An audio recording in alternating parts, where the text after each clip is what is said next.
প্রিয় শিক্ষার্থী, আশা করি তোমরা ভালো আছো। আমরা আজ পদার্থবিজ্ঞান প্রথম পত্রের সপ্তম অধ্যায় পদার্থের গাঠনিক ধর্ম নিয়ে আলোচনা করব। আমাদের আজকে এই অধ্যায়ের মূল আলোচ্য বিষয় থাকবে পদার্থের আন্তঃআণবিক বল এবং দূরত্ব এবং পাশাপাশি স্থিতিস্থাপকতা। তো আসলে পদার্থের গাঠনিক ধর্ম কোনগুলোকে আমরা পদার্থের গাঠনিক ধর্ম বলি? তো পদার্থের বিভিন্ন রকম ধর্ম থাকতে পারে, যেমন পদার্থের আপেক্ষিক তাপ আছে, ভর আছে, ঘনত্ব আছে, এরা জায়গা দখল করে, আয়তন আছে। তো এর মধ্যে যে ধর্মগুলো পদার্থের অণু পরমাণুর বিন্যাস, আন্তঃআণবিক দূরত্ব, আন্তঃআণবিক বল রিলেটেড, সেই ধর্মগুলোকে আমরা বলি পদার্থের গাঠনিক ধর্ম। যেমন গাঠনিক ধর্মের মধ্যে উল্লেখযোগ্য হচ্ছে স্থিতিস্থাপকতা, সান্দ্রতা, পৃষ্ঠটান ইত্যাদি। তো আন্তঃআণবিক বল এবং দূরত্ব জিনিসটি আসলে কি? আমরা জানি যে পদার্থ মানেই অসংখ্য অণু পরমাণুর সমষ্টি। তো আমরা জানি যে একটা পদার্থের মধ্যে পরমাণুগুলো কিভাবে থাকে, এরকম ভাবে পরমাণুগুলো থাকে বা অণুগুলো এইভাবে থাকে, অণুগুলো থাকে। কিছু কিছু পদার্থ আছে যাদের অণুগুলোর পারস্পরিক দূরত্বটা অনেক বেশি, যেমন বায়বীয় পদার্থের অণুগুলোর মধ্যবর্তী দূরত্ব বেশি এবং এই অণুর সাথে অণুর মধ্যে আকর্ষণ বল নাই বললেই চলে, এগুলো বায়বীয় পদার্থ। তো পদার্থে এই অণুগুলো পরস্পরকে যে বলে আকর্ষণ করে রাখে, সেই বলটাকে আমরা বলবো আন্তঃআণবিক বল।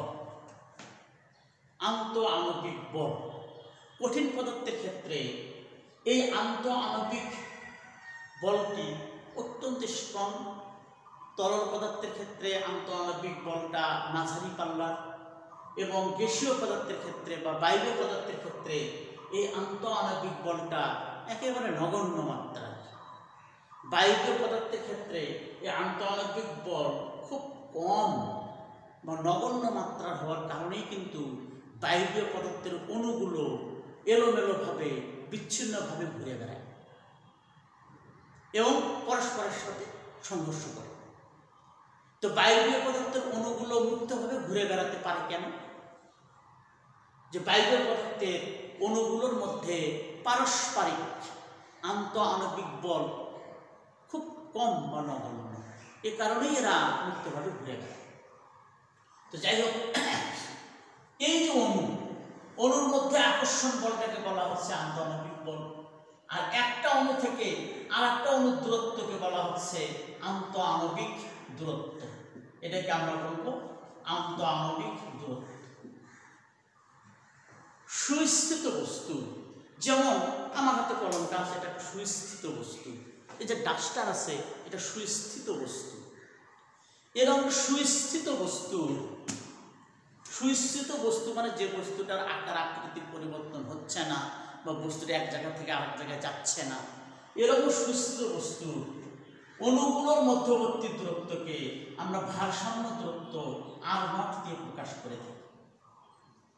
সুস্থিত বস্তু অণুগুলোর মধ্যবর্তী আন্তঃআণবিক দূরত্বকে আমরা R0 দিয়ে প্রকাশ করে থাকি। এখন যদি আমি মনে করো এই দুটো অণুর মধ্যে এই মুহূর্তে দূরত্ব R0, এই অবস্থায় এই অণু দুটোর মধ্যবর্তী নিট আন্তঃআণবিক আকর্ষণ বা বিকর্ষণ বল কিন্তু শূন্য। এখন যদি আমি এই অণু দুটোর মধ্যবর্তী দূরত্ব যদি আমি বাড়াতে চাই, অণু দুটোর মধ্যবর্তী দূরত্ব যদি আমি বাড়াতে চাই, মানে R0 কে যদি আমি বাড়াতে চাই, তাহলে কি ঘটবে?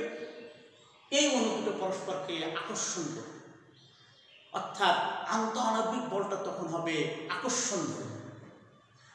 আবার যদি আমি ঠেস দিয়ে অণু দুটোর মধ্যবর্তী দূরত্ব R0 এর মান কমাতে চাই, কমাতে চাইলাম, সেক্ষেত্রে কি হবে? এই অণু দুটো পরস্পরকে বিকর্ষণ করবে। সুতরাং আমরা বলতে পারি যে পদার্থের আন্ত আণবিক বলটা আকর্ষণ ধর্ম হতে পারে, বিকর্ষণ ধর্ম হতে পারে, এবং নিট বল শূন্যও হতে পারে।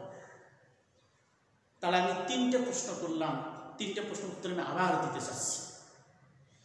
একটা সুস্থিত বস্তু, যে বস্তুটির আকার আকৃতির পরিবর্তন হয় না, স্বাভাবিকভাবে হয় না, নিজে নিজে হয় না, সেই বস্তুকে বলা হয় সুস্থিত বস্তু। সেই বস্তুর দুটো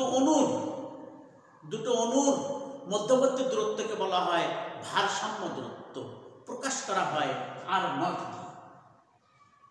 তাহলে যখন দুটো অণু এরকম একটা ডিস্টেন্সে থাকবে, তখন তাদের পারস্পরিক আকর্ষণ বল কত, কিংবা পারস্পরিক বিকর্ষণ বল কত? তাদের আকর্ষণ বল যতটুকু, বিকর্ষণ বল ততটুকু। ফলে কি হবে? এই দুটোর মধ্যে নিট আন্ত আণবিক বল হবে 0। এখন যদি আমি অণু দুটোকে টেনে সরাতে চাই, মানে হলো আমি যদি তাদের মধ্যবর্তী দূরত্ব R0টাকে বাড়াতে চাই, তখন কি ঘটবে?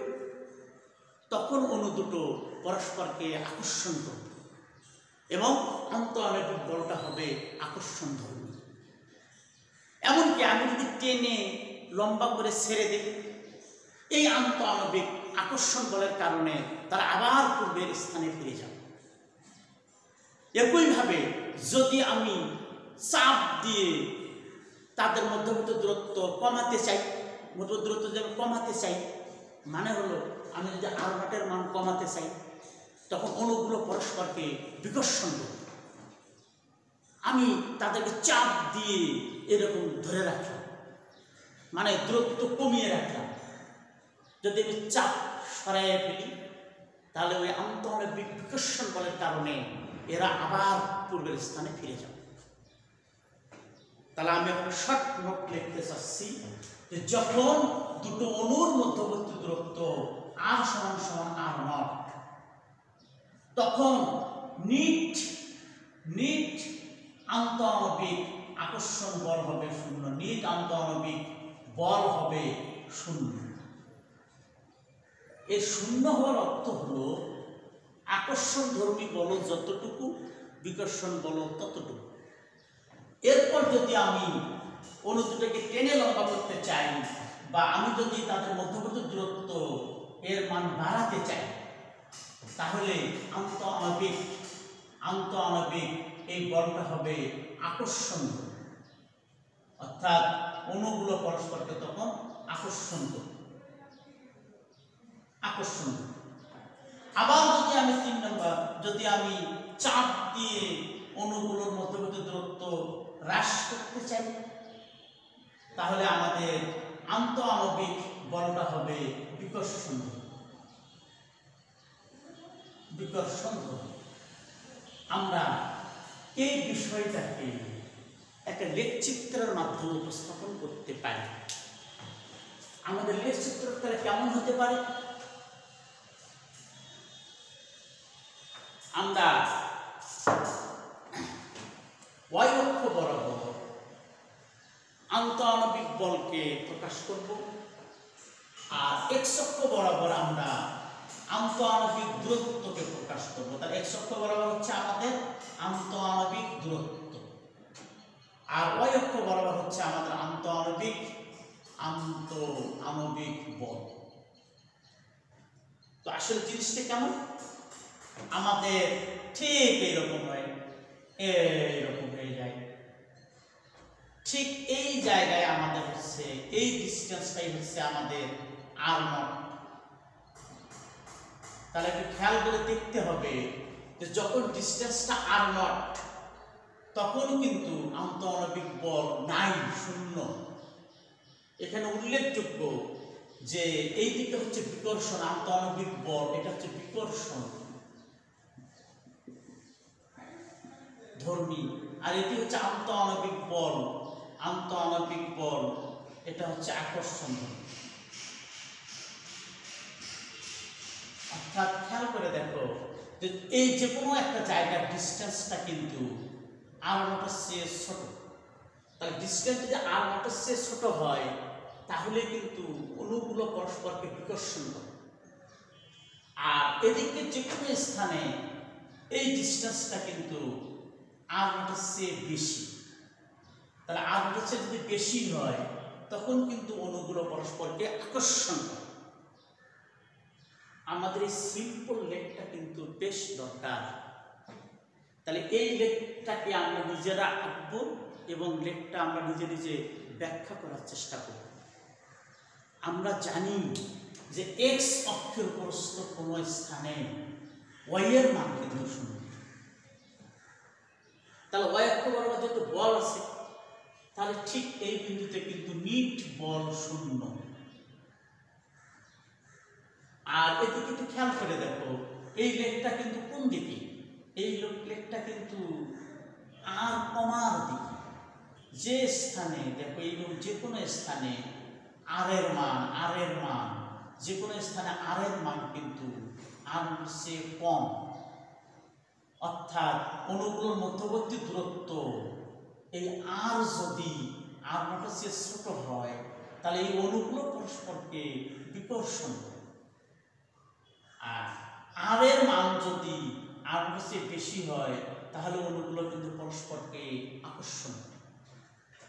সুপ্রিয় শিক্ষার্থী, আমাদের এই সিম্পল টপিক্স আমরা যে কোনো লেখকের বই থেকে বারবার দেখব এবং এখান থেকে পূর্ণাঙ্গ ধারণা নেওয়ার চেষ্টা করব। আমাদের তাহলে আমরা এতক্ষণ আলোচনা করলাম পদার্থের আন্তঃআণবিক বল এবং আন্তঃআণবিক দূরত্ব। শেষবারের মতো বলে দেওয়া যেতে পারে যে আন্তঃআণবিক বল এটি কি আকর্ষণধর্মী না বিকর্ষণধর্মী? এই আন্তঃআণবিক বল আকর্ষণধর্মীও হতে পারে আবার বিকর্ষণধর্মীও হতে পারে। এই আন্তঃআণবিক বল কখন আকর্ষণধর্মী হয়? যদি আমরা অণুগুলোর মধ্যবর্তী দূরত্ব আর নটের চেয়ে বৃদ্ধি করতে চাই তখন আন্তঃআণবিক বল হবে আকর্ষণধর্মী। আর কখন আন্তঃআণবিক বল বিকর্ষণধর্মী হয়? যদি আমরা অণুগুলোর মধ্যবর্তী দূরত্ব কমাতে চাই, মধ্যবর্তী দূরত্ব যদি আর নটের চেয়ে কমাতে চাই তখন অণুগুলো পরস্পরকে বিকর্ষণ করে, অর্থাৎ আন্তঃআণবিক বল হয় বিকর্ষণধর্মী। তাহলে এখানে স্পষ্ট কথা হলো আন্তঃআণবিক বল আকর্ষণধর্মী কিংবা বিকর্ষণধর্মী উভয় প্রকারই হতে পারে। কি হবে তা নির্ভর করবে তাদের ভারসাম্য দূরত্ব আর নটের। সুপ্রিয় শিক্ষার্থী, আমরা এই আন্তঃআণবিক বলের সূত্র ধরেই কিছু আমরা কথা বলতে চাচ্ছি। যেমন মনে করো আমি এই বস্তুটাকে টেনে লম্বা করতে চাই। আচ্ছা, টেনে লম্বা করতে চাই এর অর্থ হলো যে আমি অণুগুলোর মধ্যবর্তী দূরত্ব বাড়াতে চাই।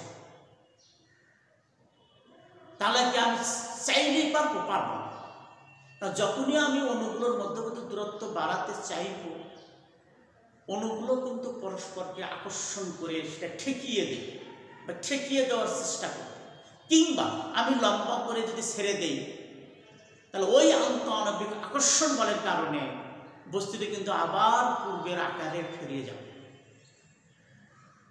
একইভাবে যদি বস্তুটিকে চাপ দিয়ে ছোট করি, মানে হলো যদি আমি আন্তঃআণবিক দূরত্ব কমিয়ে দিই, দিয়ে যদি আমি বল প্রত্যাহার করি তাহলে আন্তঃআণবিক বিকর্ষণ বলের কারণে বস্তু কিন্তু আবার পূর্বের আকারে ফিরিয়ে যাবে। বস্তুর এই পূর্বের আকার আকৃতিতে ফিরে যাওয়ার ধর্মকে বলা হয় স্থিতিস্থাপকতা, ইলাস্টিসিটি। তাহলে বস্তুর পূর্বের আকার আকৃতিতে ফিরে যাওয়ার ধর্মকে বলা হয় স্থিতিস্থাপকতা। এখন স্থিতিস্থাপকতা ডিটেলস পড়ার আগে আমাদেরকে ছোট ছোট কয়েকটা সংজ্ঞা দেখে নিতে হবে। যেমন প্রত্যয়নী বল একটু জানতে হবে, আমাদের জানতে হবে পীড়ন, আমাদের একটু জানতে হবে বিকৃতি, আমাদের একটু জানতে হবে স্থিতিস্থাপক সীমা,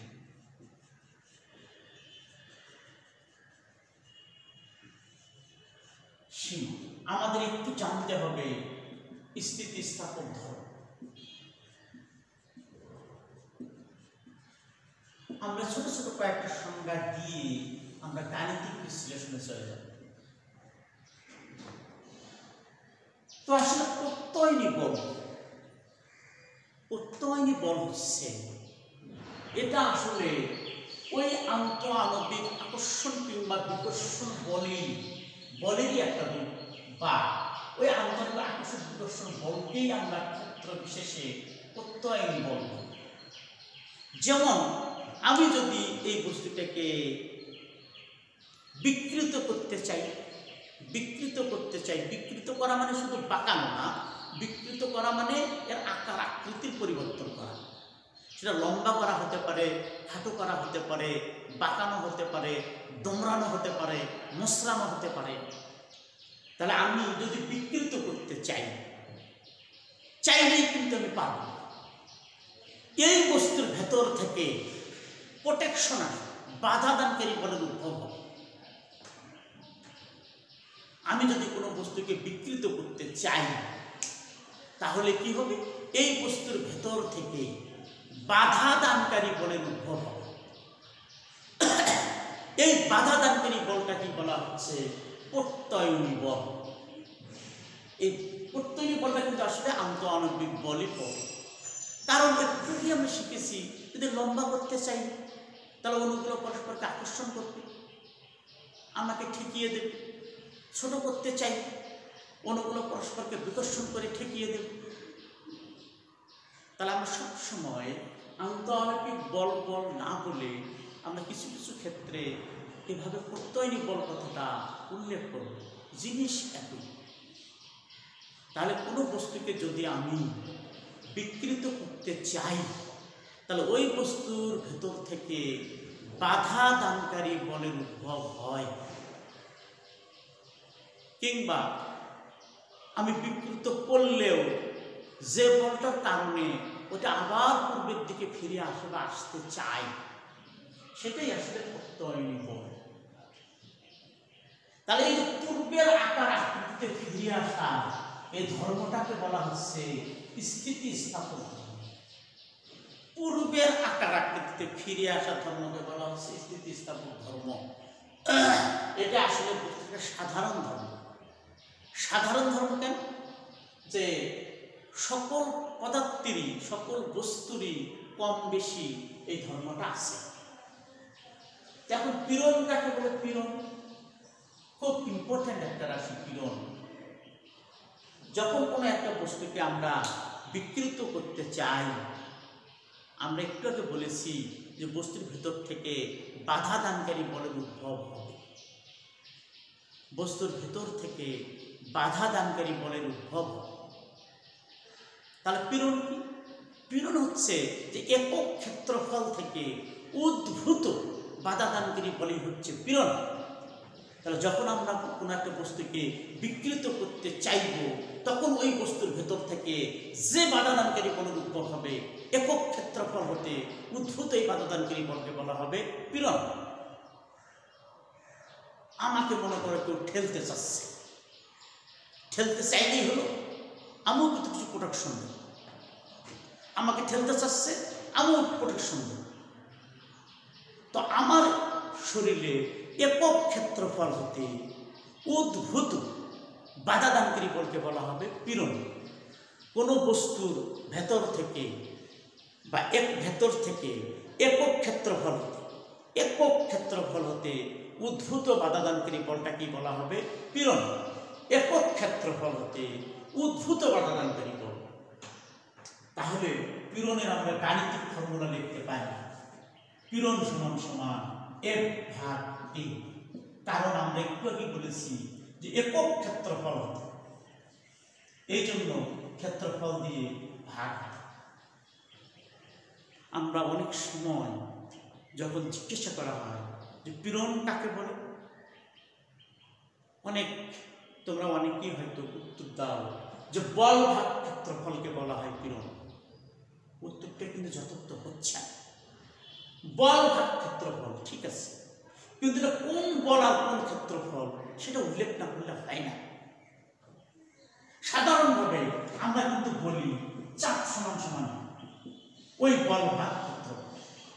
দেখো গাণিতিকভাবে চাপের ফর্মুলাও F ভাগ A, পীড়নের ফর্মুলাও কিন্তু F ভাগ A, কিন্তু দুটোর মধ্যে অনেক ডিফারেন্স।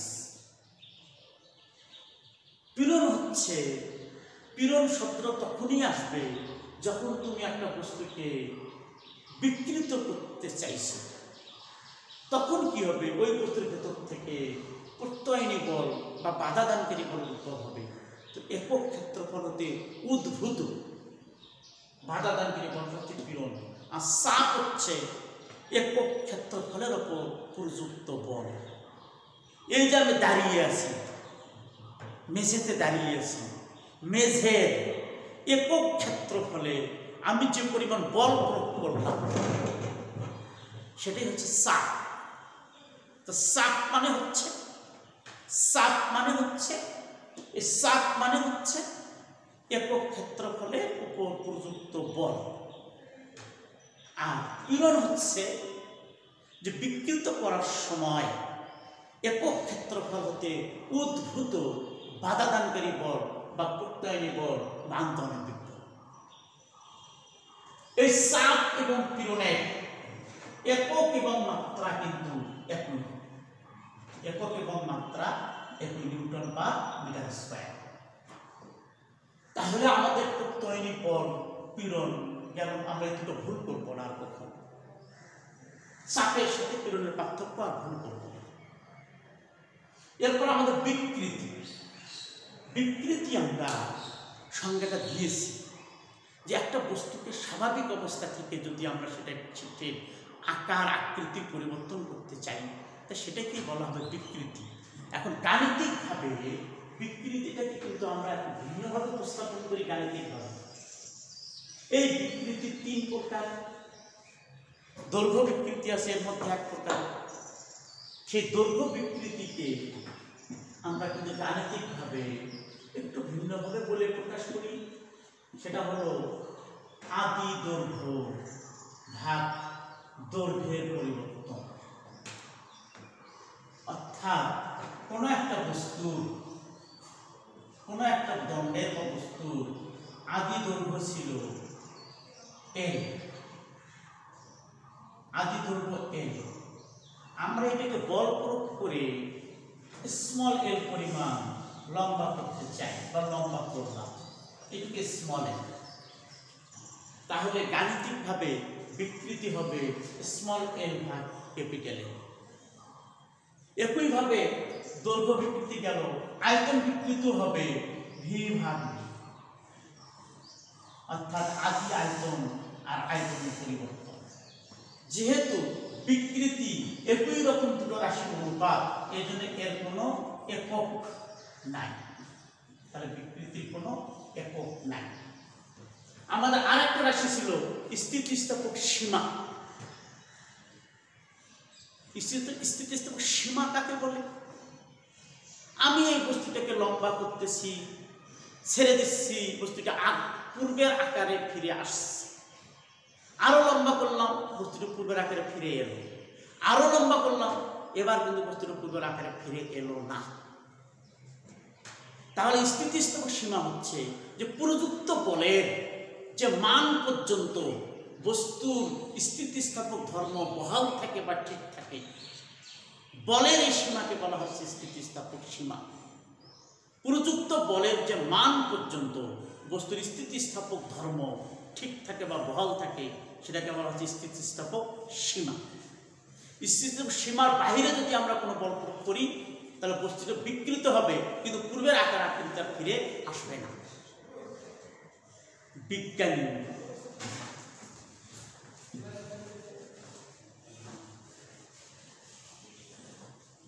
স্থিতির সীমা। আমরা এখানে একটা এমসিকিউ প্রশ্ন করে থাকি যে স্থিতির সীমা কাকে বলে। স্থিতির সীমা হচ্ছে, সীমা তো আমরা বললাম স্থিতির সীমা আসলে একটা বল, সুতরাং স্থিতির সীমা হবে নিউটন। তো এই স্থিতিস্থাপক সীমার মধ্যে কোনো বস্তুর পীড়ন এর বিকৃতির সমানুপাতিক, কোনো বস্তুর পীড়ন এর বিকৃতির সমানুপাতিক। এখানে ল্যাঙ্গুয়েজটা আমি আরেকবার বলবো যে স্থিতিস্থাপক সীমার মধ্যে কোনো বস্তুর পীড়ন এর বিকৃতির সমানুপাতিক। এর অর্থ কিন্তু হইল যে আমি যে পরিমাণ বিকৃতি ঘটাতে চাইব, উদ্ভূত বাধাদানকারী বল হবে সেই অনুসারে বা তারই সমানুপাতিক হারে। আমরা এটা মাঝে মাঝে ভুল ব্যাখ্যা করি, ভুলভাবে বলার চেষ্টা করি, তোমরা ভুলভাবে একটু উপস্থাপন করবো। সেটা হলো যে আমরা পীড়ন দিলাম, বিকৃত হইল।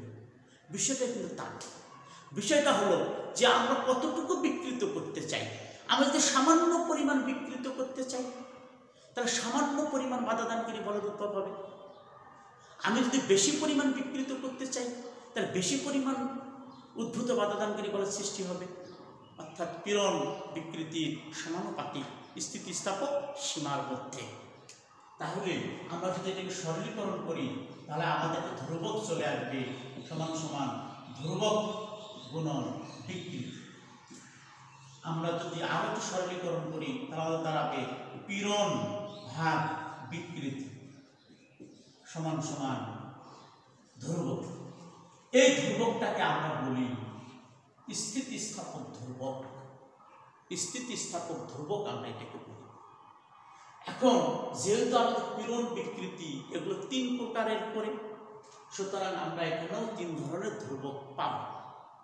যদি আমরা এটাকে দৈর্ঘ্য পীড়ন বলি, যদি বলি, আর যদি দৈর্ঘ্য বিকৃতি বলি, তাহলে আমাদের ধ্রুবকটাকে বলা হবে ইয়ং এর গুণাঙ্ক, প্রকাশ করা হবে y দিয়ে।